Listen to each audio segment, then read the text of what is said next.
It's Nightcap right here on Sirius XM's Mad Dog Sports Radio. And every single Knick fan out there that can hear my voice is pumped up after Tuesday night's huge win over the Indiana Pacers. Knicks up 3-2.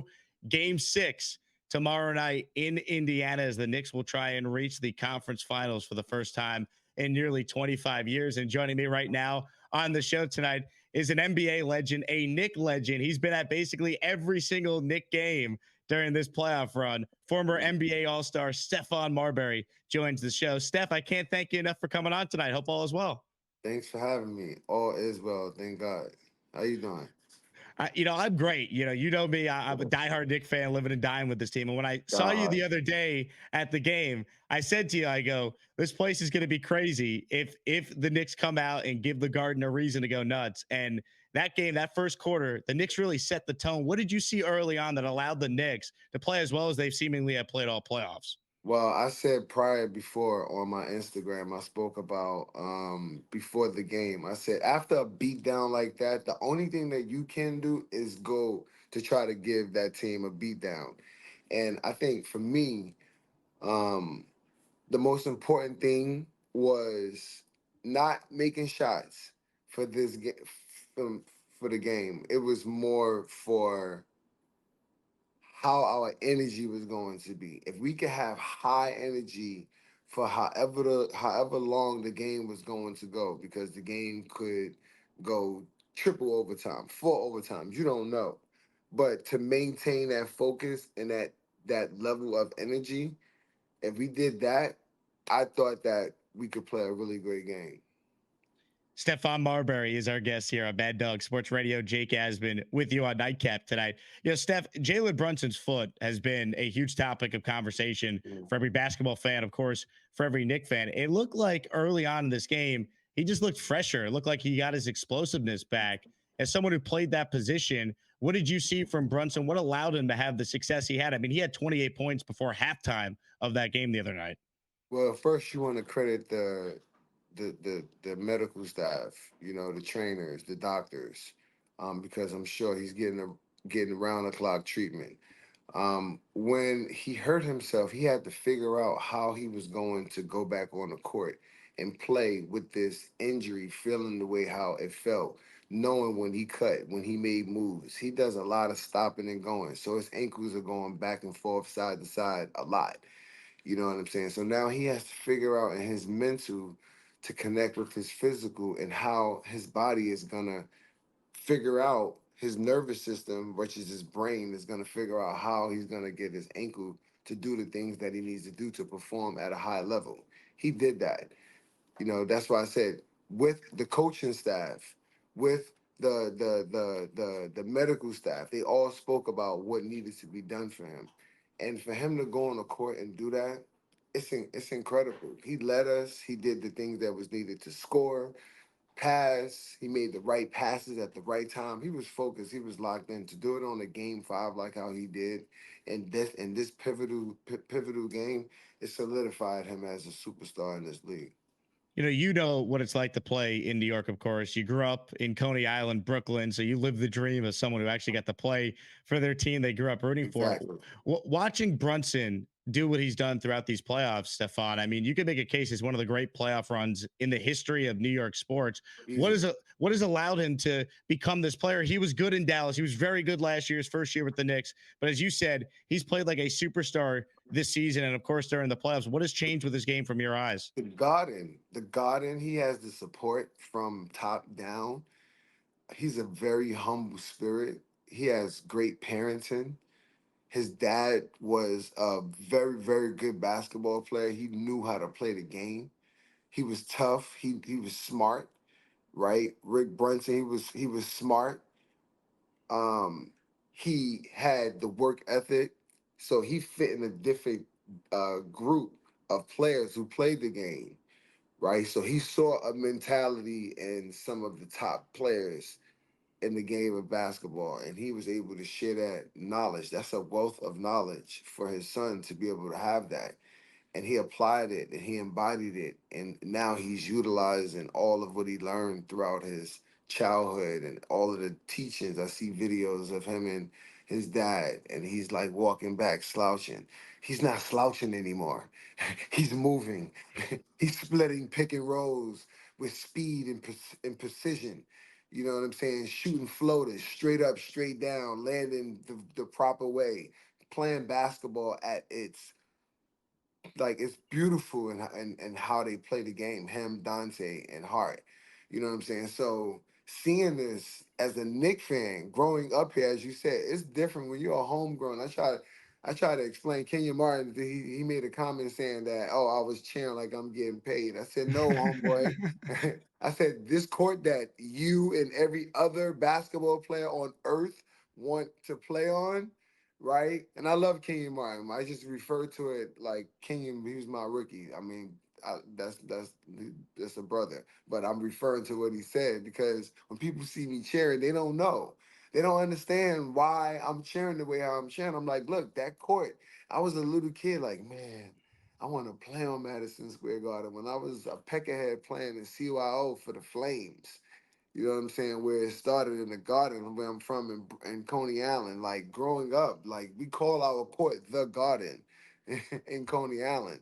Like that place is the place. So to have played there in high school, lost championships, to play there in college, right? To play there in the NBA, it's magical for me. So when I'm seeing my team, which is my team I grew up idolizing as a kid, when I see them playing the way they playing and I've coached, I've experienced all of what I've experienced, and then now with I'm not I'm basically in basketball, like watching and seeing, and now I could support and be there. It's magical for me to see that as a basketball player, as a basketball fan, as a person that want the New York Knicks to have the sanity that people want us to not have right now, right? It seems like everybody's mad because we're happy, right? When we're all dysfunctional and everything is crazy and everything is chaotic, people just like sitting back watching the show.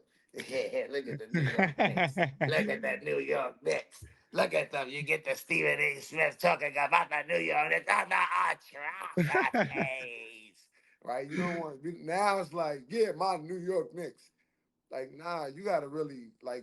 I've been in that locker room when it wasn't good, when it was bad. To see it good and be on the sidelines, I could feel that energy being good. You go into the locker room now, it looks and it feels the energy and the aura inside of it is completely different.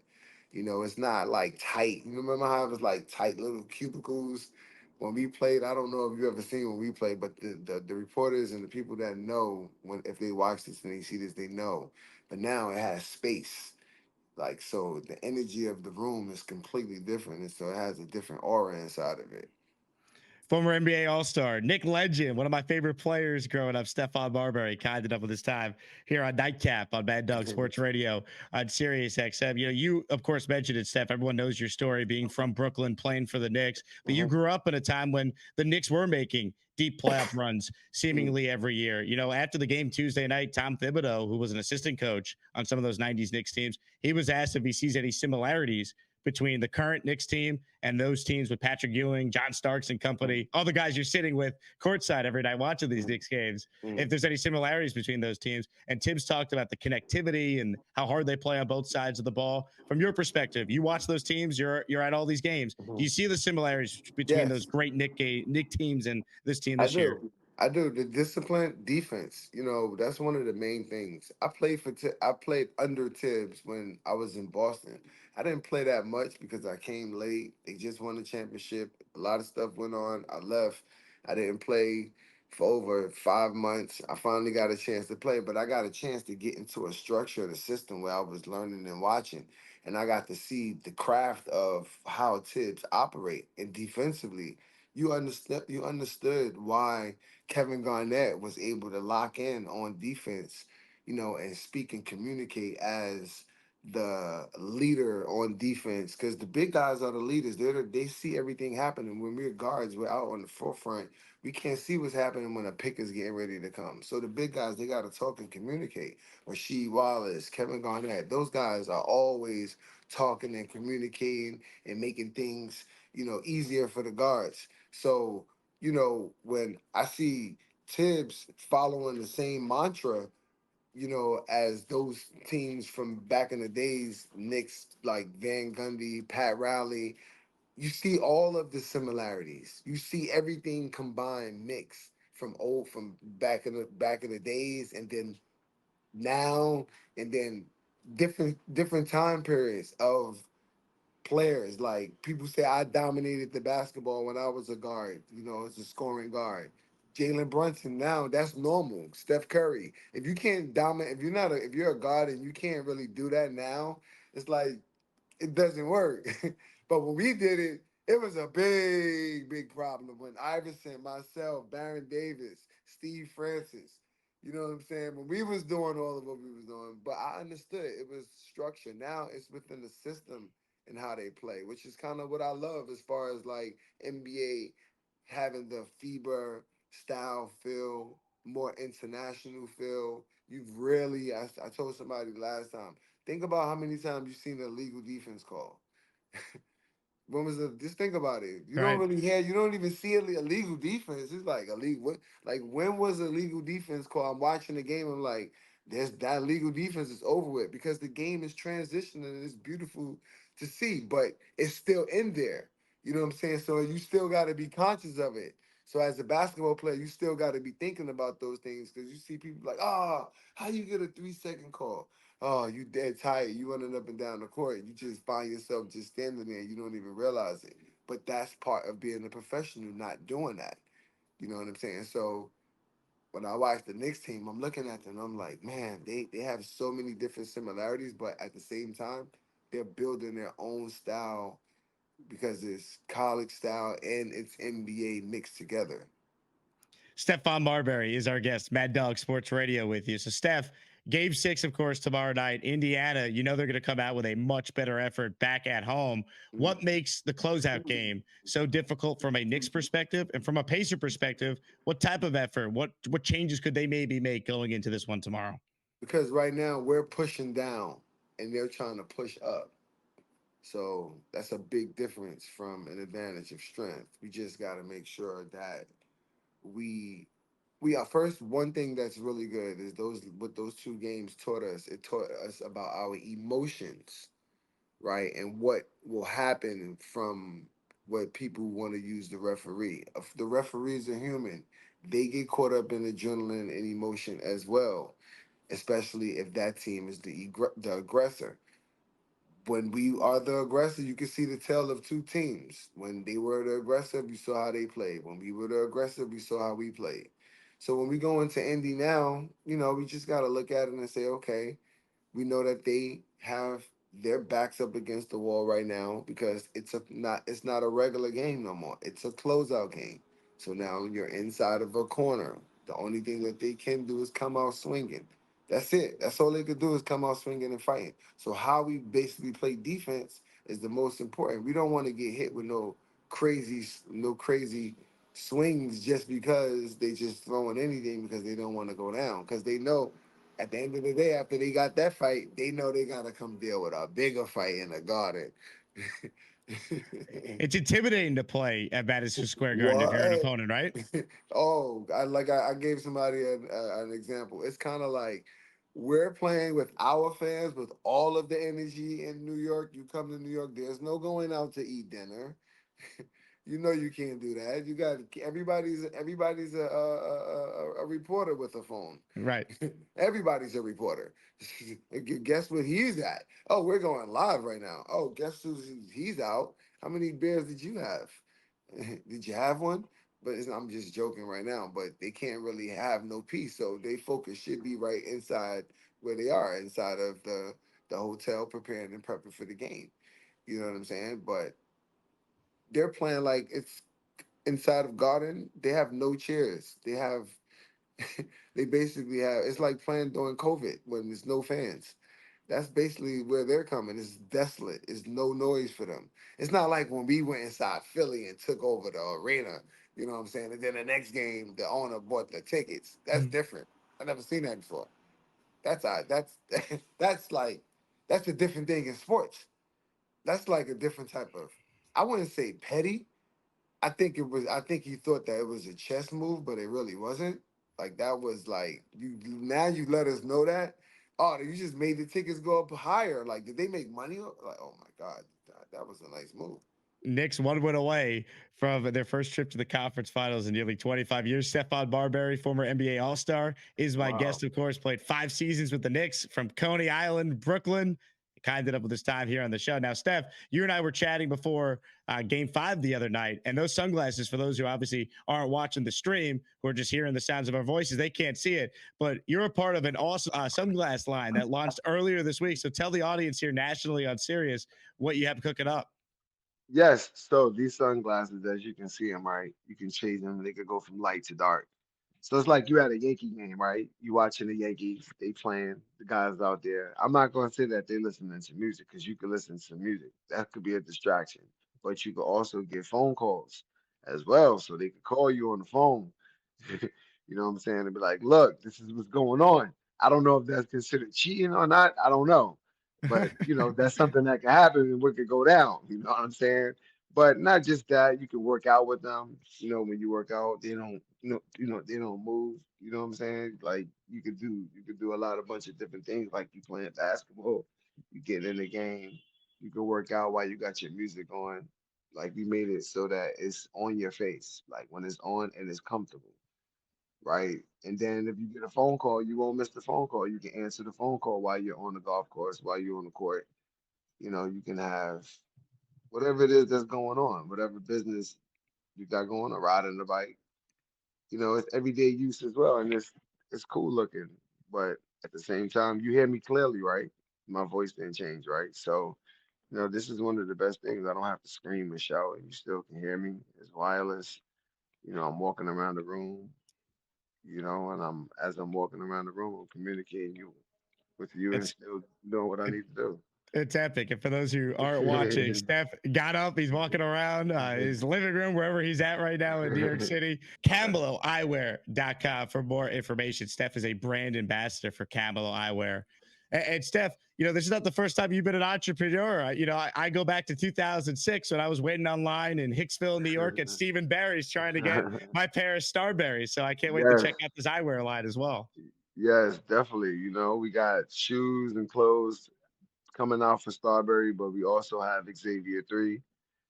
People could get that as well. It's more of like a, um, I would say Kith and off-white style in that genre and that selection of clothing. Xavier 3 is definitely something that I think people would enjoy. Is brand new shoes. We got shoes and got clothes coming out as well in America, but it's cool. It's good. The glasses are game changers, but not only these glasses, there are other glasses for women, which is pretty dope. They got glasses that got different styles of the styles that the women like to wear, and then they change it's different colors from when the colors change from like pink, blue, red, like light gray tint. You can slide up and back, and it goes from dusk to dawn. It's an app that controls some of the glasses. When you're out and you want to change the tint from dark to light at one go, you can press light to dark, and then you have contrast where you can adjust your tint along with controlling the music from the Bluetooth. So it's pretty cool. It's really good. It's a really good invention. The technology is new to Earth. So, there's a brilliant doctor um who invented this, and he put it to use for glasses, for cars, for buildings outside. It's pretty inventful in how he was able to do that. Guy has American passport, Chinese guy, loves basketball, loves sports, loves both countries. It's beautiful when we can connect and we can speak and talk about his country because I love his country and I love my country. He loves my country and he loves his country. So it's like the energy is so positive and it's so. it's like everybody needs to see that type of energy, and that's what it should be like. And us doing this is so meaningful because it's geared and it's generated and powered up by sports because of his love for basketball. He loved LeBron James, like big super LeBron James fan. Went to school in Cleveland, graduated in Chicago. So the founders, it's pretty dope. You know, being able to, you know, move in alignment with people with that have the same, you have like-minded thinking and doing things for the earth. You know, I started with shoes. He was like, "Man, I saw what you did with the shoes. That's pretty awesome. 1498 sneakers for kids to play in. Like you played in those shoes on the NBA court at Madison Square Garden. And you got busy inside of them, and kids is going crazy. Like I got my Starburys after Steph had 40. You know what I'm saying? I Like was one that's of those kids, Steph. That was me yeah. growing up. You know what I'm saying? It's classic, like it's legendary. It's something that right. So kids like you were wearing them, and then for me, I got the opportunity to be able to see kids like you come up online and get the shoes, and I'm just looking, and I'm like, my heart and my spirit and my soul is just being filled with so much, love and so much just like I gotta continue to do this for the next generation. Look how happy they are. You can't change these kids' smiles when they're running up like, oh, I can get all of these. You can get, yeah, and the parent telling this kid, you can get all of them. I can get all of them, everyone. Yes, you can get all of them, but we're not gonna spend $300 for one pair of sneakers no more. Okay, okay, mommy, no problem. As long as I can get all of them. Kids walking out with like 10 bags. You know what I'm saying? It was Yeah. like it was epic.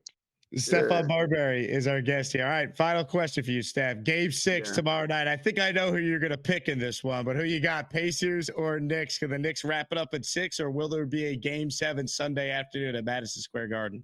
Hey, Knicks in six for sure. But if it don't, they gotta come back home. So again, like I told people, don't get too high, don't get too low. Stay right in the middle because that win can feel just like that loss, and that loss can feel just like that win. When you can identify, you just know it's a series, and the you want to win the most quarters. That's what we want to focus on. If we can win every quarter, we can win the game. But still, it's eight. If we got 8 more quarters left, that's it. That's all we got. We got eight. We got 8 more quarters to get the job done. I believe we could do it. I believe we could win 6 out of 8. Brooklyn's finest, Stephon Marbury, has been our guest here on Bad Dog Sports Radio. Steph, great to finally meet you in person the other night. Thank you so much Love, for doing this, and love, good luck with the love, sunglass line. love, love, love. He's Stephon Marbury. My name is Jake Asman. Quick break, and we'll continue on the other side. It's Jake Asman till 1 a.m. here on Nightcap on Bad Dog Sports Radio on Sirius XM, Channel 82.